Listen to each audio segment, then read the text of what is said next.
আসসালামু আলাইকুম রহমতুল্লাহ। আশা করি সবাই ভালো আছো।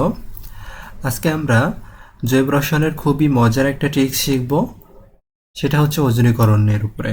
তো এইটা দেখো, খুবই গুরুত্বপূর্ণ একটা টপিক। যে কোনো পরীক্ষায় এখান থেকে প্রশ্ন আসে। দুই টাইপের প্রশ্ন এখান থেকে তুমি পাবা: বিক্রিয়ক থেকে উৎপাদ্য নির্ণয়, উৎপাদ্য থেকে বিক্রিয়ক নির্ণয়, এই দুই টাইপের প্রশ্ন। তো আমি তোমাদেরকে খুব সহজে জিনিসটা শিখাই দিব, খেয়াল করো। প্রথমত, ওজনীকরণ কিন্তু দুইভাবে আসে। অ্যালকিনের আসতে পারে, মানে দ্বিবন্ধনের আসতে পারে, ত্রিবন্ধনের আসতে পারে। তাকে দ্বিবন্ধনের ট্রিকটা একটু শিখো। তার আগে আরেকটা কথা একটু বলে রাখি, এই ওজনীকরণে কিন্তু দ্বিবন্ধন শনাক্ত করা যায় না। এটা দিয়ে আমরা কি বুঝি? পাই বন্ধনের অবস্থান বুঝি। প্রথম কথা হচ্ছে এটা।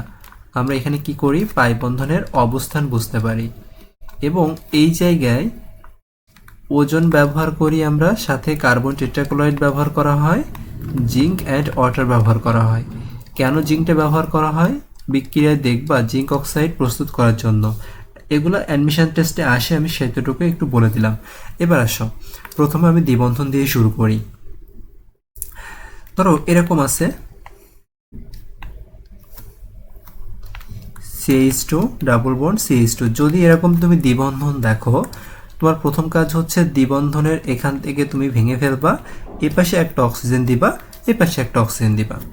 বাকি প্রোডাক্ট কি আসতেছে ওগুলো কিন্তু আমি দেখাচ্ছি না, কারণ ওগুলো রিটেনে, এইচএসসি রিটেনে বা অ্যাডমিশন টেস্টের রিটেনে ওগুলো লিখতে হয়। আমি জাস্ট এমসিকিউর জন্য বলতেছি। তাহলে এই পাশে কি থাকলো? H2CO না? তাহলে এটাকে তুমি যদি সাজিয়ে লিখো কি আসে? HCHO। এ পাশেও কিন্তু HCHO আসে। জাস্ট আরেকটা জিনিস একটু দেখো। এবার এখানে আমি বলে দিলাম CH3CH ডাবল বন্ড CH এটা চলে আসছে।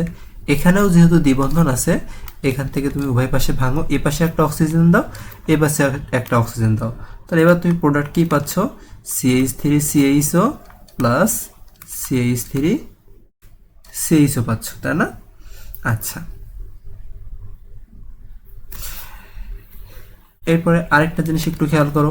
CH3C, এখানেও CH3, এই জায়গায় ডাবল বন্ড, এখানে CH3, এখানে CH3। এই জায়গাতে তুমি যখন ওজনীকরণ করবা, এপাশে অক্সিজেন এপাশে অক্সিজেন যখন তুমি দিবা, তখন তুমি দেখো দুইটা সেম প্রোডাক্ট পাচ্ছ, 2CH3CO CH3। এখান থেকে তোমাদের শিক্ষা হচ্ছে একটা জিনিস: যদি দ্বিবন্ধনের দুইটা কার্বনের যে কোনো একটা কার্বনে মিনিমাম একটা হাইড্রোজেন চলে আসে, তাহলে সেখানে তুমি নিশ্চিত থাকো অ্যালডিহাইড পাবা। যেমন এখানে দেখো হাইড্রোজেন আছে, এই জন্য তুমি অ্যালডিহাইড পেয়েছো। এখানে হাইড্রোজেন আছে, অ্যালডিহাইড পেয়েছো। এবার এই পাশে দেখো দুইটা কার্বনের কোনো কার্বনেই কিন্তু হাইড্রোজেন নাই, তার মানে এই জন্য তুমি এখানে অ্যালডিহাইড পাও নাই, কিটোন পেয়েছো। কথাটা একটু ভালো করে মনে রাখবা, খুবই গুরুত্বপূর্ণ কিন্তু এটা।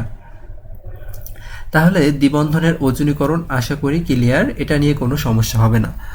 আচ্ছা, এবার আসো ত্রিবন্ধনের ওজনীকরণ নিয়ে যদি একটু বলি। ত্রিবন্ধনে মেইনলি অ্যালকাইনের ওজনীকরণ আর বেনজিনের ওজনীকরণটা থাকে, দুইটা সেম জিনিস। ট্রিপল বন্ড যদি থাকে, এখানে কি করবা?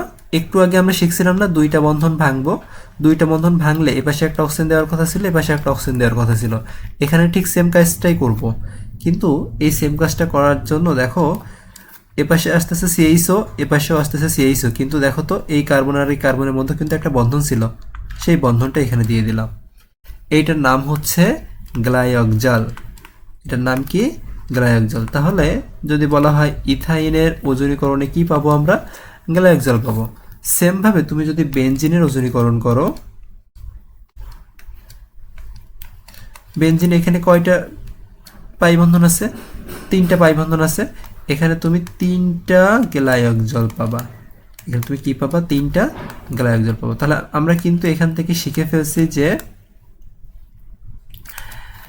এই বিক্রিয়ক থেকে কিভাবে উৎপাদকগুলো আমরা বের করব, এটা আমরা শিখে ফেলছি।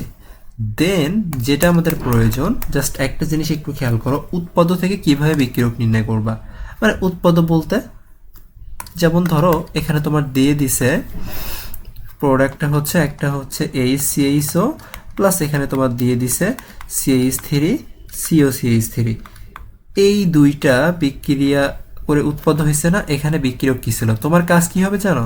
তোমার কাজ হবে যে দুইটা প্রোডাক্ট দেওয়া আছে এদের অক্সিজেনগুলো পাশাপাশি রাখা। HCHO এটার অক্সিজেনও তুমি পাশাপাশি রাখো, এ পাশে CH3 এ পাশে CH3।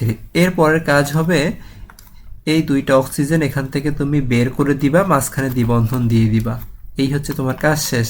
তো দেখো এখান থেকে H2C double bond C CH3 এখন তোমার সঠিক হয়েছে কিনা কি করে বুঝবা? উভয় পাশে তুমি অক্সিজেন দিয়ে দিবা। তো দেখো এ পাশে কি পাচ্ছ? সেই HCHO, এ পাশে কি পাচ্ছ? CH3CO CH3।